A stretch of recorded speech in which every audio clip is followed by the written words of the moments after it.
Would I be the a-hole if I took half my wife's business in our divorce?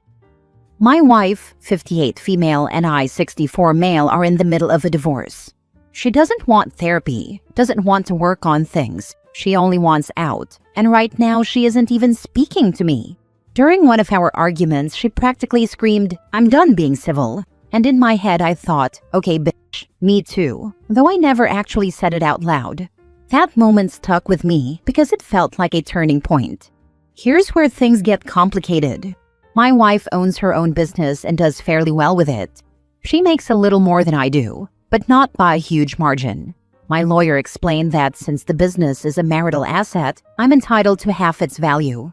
To get that number, we'd need to do an official appraisal, but we estimate it's probably worth between $300,000 and $360,000. When this first came up, I was willing to let her keep her business outright if she agreed not to come after my Social Security and pension. In hindsight, that deal would have been heavily in her favor. The more I think about it, the more I feel like it would be foolish for me to give up that much value for nothing in return. She built the business, yes, but it was done during the marriage and supported by our shared resources. It seems fair that I'd be compensated for half of its worth, even if she keeps full ownership. I brought this up with a coworker, and she implied I'd be an a-hole if I pushed for half. I even asked her if she was just saying that because she's a woman. Sometimes gender bias does play into people's opinions, but she said that wasn't the case. Still, the comment stuck with me and made me second-guess myself. Edit: I'm not trying to destroy my wife's business or take away her income. The plan is that she would keep it, but I'd get half its appraised value from our other shared assets. I'd never do anything that jeopardized her ability to work or continue operating. As for why we're divorcing, there was a long breakdown in communication, which turned into a breakdown in trust. I came to believe she was hiding money from me, and from there, the marriage unraveled. So, would I be the a-hole if I insisted on taking half the value of her business in the divorce? Now for the top comments. You need to speak to your lawyer about Social Security. What you are describing is not how it works. If you are married long enough, her benefit may be determined based on yours, but your benefit is not impacted. Social Security benefits are generally not considered a marital asset. I am assuming you're in the US. Maybe he meant pension or 401k. It sounds like he hasn't talked to an actual lawyer the way he's discussing the divorce. There's a lot of misunderstanding on Social Security benefits. My mom swore she got half of my dad's after the divorce too, thought she was taking it from him, and gloating because she thought she was sticking it to him. I wouldn't read anything into this kind of statement beyond it being a person who does not understand how the Social Security system works. You can file it in the same category with people who don't understand how tax brackets work, and that the higher percentage doesn't apply to all of your income. My sister got half of her ex-husband's business after an appraisal to determine its worth. You are correct. You are married and are entitled to half. As far as Social Security goes, she does not get half of it. Her benefits may be adjusted based on yours, but it doesn't affect what you get. Yes, you're the a-hole. You don't get to punish someone just because they don't want to be with you anymore. Do you think threatening her is going to make her fall in love with you again? That ship has sailed, my friend. I am curious, though. Why is it punishment if I'm legally entitled to it? This is a genuine question. The way your post was written made it come off as you were being vindictive. Not in a I contributed to half of this business, and so I'm entitled to a portion of it. This post is illuminating. Reddit would never respond this way if the sexes were reversed. Next story. Am I the a-hole for not serving stepkids dinner and ruining it for everyone? My partner, 45 male, and I, 30 female, have been together for just over a year. We've known each other for about 3 years total.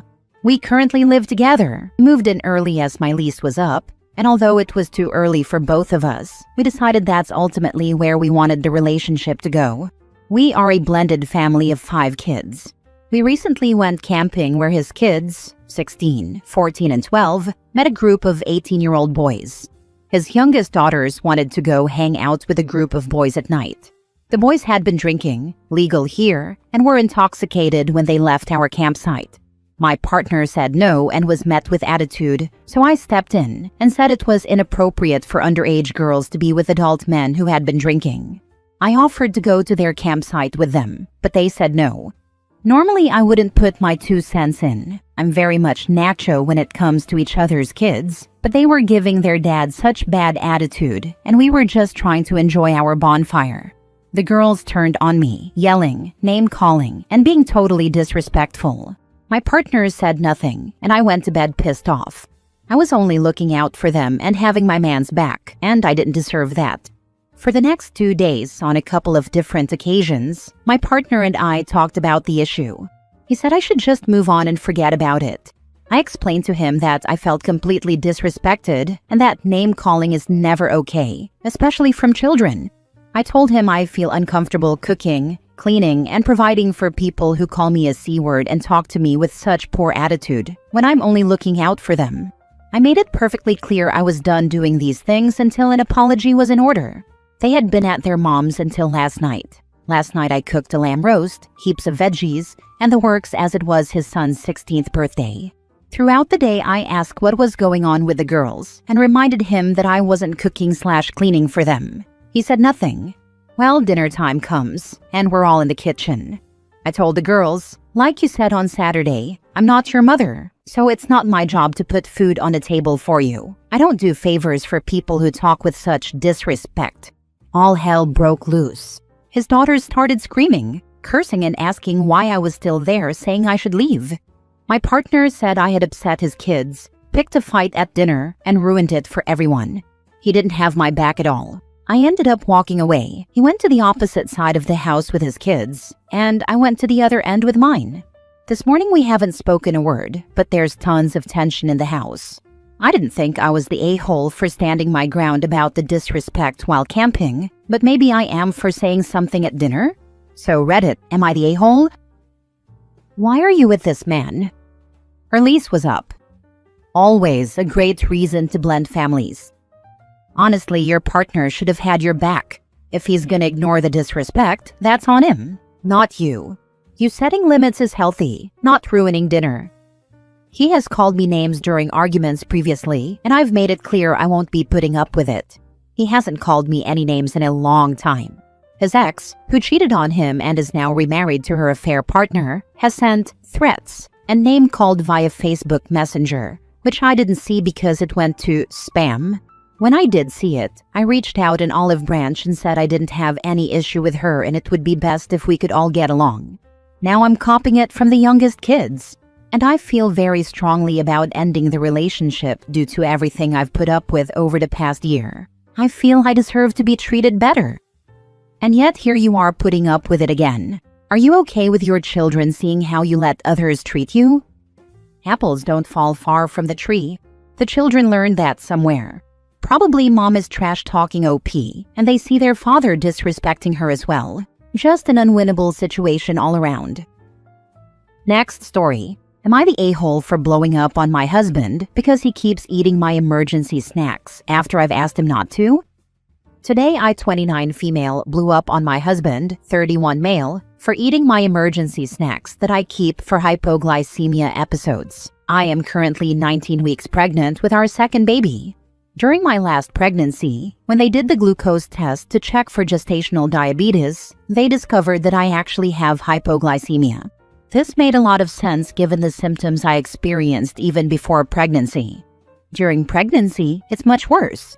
I have to eat at least every couple of hours to keep my energy levels up. Even doing this, I sometimes get hypoglycemic episodes out of nowhere. They are awful. I get the shakes, start to sweat, get hot flashes, feel like I'm going to pass out, lose coordination, and experience brain fog. I keep a handful of specific snacks in the house and car for when I experience these symptoms. The insatiable hunger I feel during an episode is unbearable. It's like I've run a marathon while fasting. My husband is really selfish when it comes to food, to put it bluntly. He's always eating my leftovers, and if there's something we both enjoy, he eats most of it and leaves me very little. Now he's gotten into the habit of eating my emergency snacks. I even started buying double so he'd have his own, but he eats his so much faster and in greater quantities. If he finishes his and sees I still have mine, he eats mine without asking. I've had this conversation with him so many times, it's exhausting. I've asked him repeatedly not to eat my designated snacks unless he asks, but he doesn't think it's a big deal. Today I started to feel unwell, so I went to grab one of my snacks only to find out he had taken it. I called him at work to check, and he admitted he had because he was running late and needed something quick. I blew up on him. I'm tired from pregnancy, hormonal, and chasing around a toddler all day.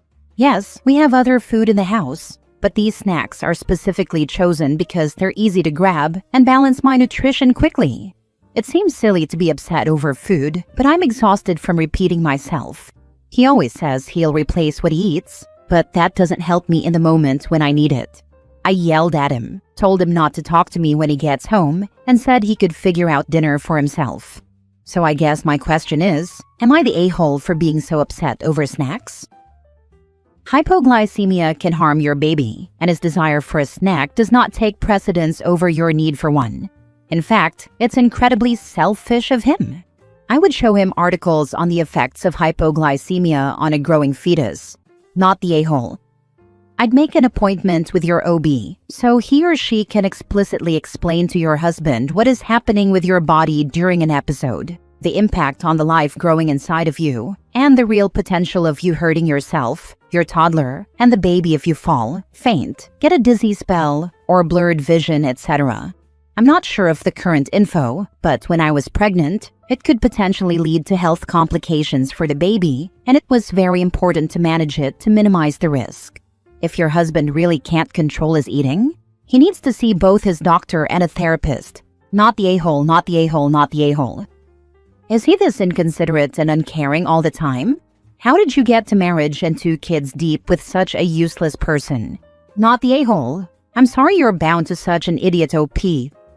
This is the only thing he's selfish about. He takes great care of me and our daughter. He helps with her 100% of the time when he's home and always helps with the house without complaint. He'll go get me whatever pregnancy craving I'm having, even if it's midnight. He took care of me in amazing ways postpartum, but when it comes to food, it's like he has blinders on. He's highly athletic, and it's like trying to feed a household of teenage boys to keep up with him. When he eats my food, he will come home with the replacement, but if he took the last of it before work, then I'm left without it when I need it. There are other things I can eat to bring my sugar up, but they don't work as effectively or quickly. Other people have mentioned sugar tablets or juice, which yes, I use in an emergency, but those are fast-acting sugars that can cause another rebound crash. The snacks I keep for my episodes are well-rounded nutritionally to bring up my sugar while stabilizing it. Last story. Am I the a-hole for telling my wife she either gets a job or we're not adopting my late brother-in-law's baby daughter? So, my little brother-in-law, my wife's younger brother, passed away a while ago in a motorcycle accident.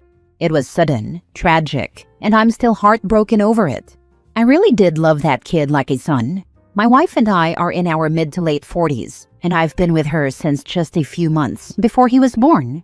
In a way, I watched him grow up. He had just turned 19 earlier this year, barely getting started in life. He was also a single dad to a beautiful 1-year-old girl. He had her with his girlfriend at the time, but she decided she didn't want to be tied down with a baby at 18. She signed away her parental rights and walked away. My brother-in-law, though, stepped up for his daughter. He really impressed me with how responsible and dedicated he was to raising her. For such a young guy, he showed a lot of maturity. Now that he's gone, my wife wants to adopt our niece. Honestly, deep down, I do too. The idea of her ending up in the system or with strangers breaks my heart. I'd like nothing more than to give her a loving home and keep her close to family. The problem is, financially, I just don't think we can handle it. My wife has always been a stay-at-home mom, and I've always been the sole breadwinner. We already have 3 kids of our own, and adding a baby to the mix would put an enormous strain on me. We're not doing great financially as it is, and the thought of one more mouth to feed and all the extra costs makes me lose sleep. I told my wife that I'd be willing to adopt her niece, but only if she'd agreed to get at least a part-time job to help ease the financial pressure. That way, we'd be making this decision as a team, but she flat out refused.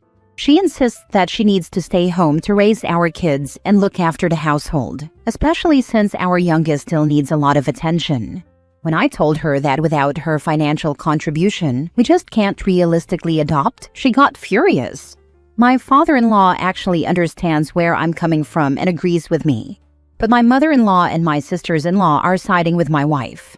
They're calling me selfish and greedy, saying that family should come first no matter what. I don't feel like I'm being heartless. I just think it's unreasonable to expect me to carry all of this alone. Am I being unreasonable here? Not the a-hole. It isn't that you are being heartless. It's that you simply can't afford another child. If it's that important to your wife, she can work. You didn't say it had to be full-time, but something to help pay the bills. That isn't asking too much. My husband works a lot of hours and does some traveling for work. His hours allow me to work part-time doing something I love. I am able to contribute financially and take care of our house/family. If it's so important to the in-laws, they can help support the child. She should be able to collect from Social Security from her father as she's still a child. That might help with her support as well. We don't have that survivor things over here, and we're already struggling as it is. Adding another child, much less a baby that needs formula and diapers, will definitely hurt us a lot. Your wife is being logical and using common sense. If your wife has a baby to take care of, in addition to her other children, then she would not be able to work due to needing to take care of the baby. Daycare costs more than many jobs, and you would lose money if she worked part-time and put that baby in daycare. I would still recommend to adopt the baby, but save money in other ways, such as stretching out your car payments, getting less expensive car insurance, and shopping at Aldi's for groceries. I'm already stretched out and we're barely making it. Just last month, I went 2 days without food so my kids could eat. Not the a-hole. My friend, I'm sorry for your loss first and foremost. I think your decision is realistic and responsible. If your mother-in-law and sisters-in-law feel so strongly, ask them to pool resources to help financially and get it in writing. I mean full above-board legal documentation, saying they will supplement your funds and allocate time to helping raise the baby. Opinions and arguments mean nothing if they aren't followed through on. If they can't step up, then they should shut up, not trying to be rude or offensive, but firm. I hope it all works out, and that little girl gets exactly what she needs and wants in life.